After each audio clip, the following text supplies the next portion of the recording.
Today's question, can God use even our failures for his purpose? We're in Judges chapter 14, and this chapter shows us the complicated man, Samson. He's chosen by God, filled with the Spirit, but also driven by his own desires. And right off the bat, Samson sees a Philistine woman and tells his parents, I want her, go get her for me. His parents push back. Ain't there a woman among God's people? Why chase after the enemy? But Samson insists. Now here's the surprising twist. Verse 4 tells us this desire of Samson's was from the Lord because God was seeking an occasion against the Philistines. That don't mean God approved of Samson's sin, but it does mean God was sovereign over it. Even Samson's weaknesses would be bent to serve God's larger plan. And that's a hard pill to swallow, but it's a deep truth.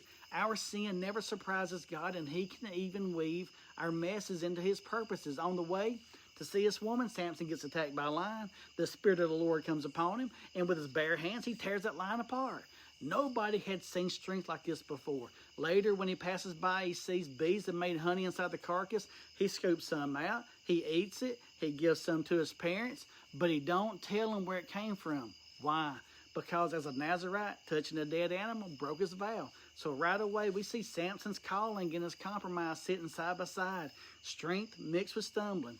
Then comes the wedding feast. Samson throws down this riddle. He says, out of the eater came something to eat. Out of the strong came something sweet. He's talking about the honey from the lion's carcass, but nobody can solve it. So the Philistines lean in on his new wife. They said, get him to tell you, or we'll burn your house down. She weeps and presses him until he finally caves. She tells him the answer, and when they respond, Samson knows he's been betrayed.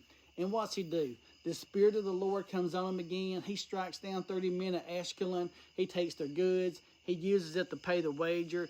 God's purpose was being carried out. Israel's enemy was being struck, but Samson's heart was all tangled up in anger, revenge, and passion. So what's the takeaway? This chapter shows us both the weakness of man and the sovereignty of God. Samson couldn't control his desires, and yet God still used him to begin breaking Israel free from Philistine bondage. That doesn't excuse Samson's sin. It magnifies God's grace. God's bigger than our failures. He don't need perfect instruments to accomplish his plan. He uses broken ones to show his power. And here's the gospel. Samson's strength came through the Spirit, but it was fleeting and mixed with sin. Jesus, the true deliverer, was also filled with the Spirit, but he never stumbled, never compromised, and never failed. Where Samson's victories were partial and temporary, Jesus' victory at the cross was complete and eternal. So what does this chapter teach us? God is sovereign even over our weaknesses. Compromise in small things leads to bigger failures, and Samson points us to the one who's stronger, pure, and perfectly faithful, Jesus Christ. So keep reading your Bible and don't be dumb.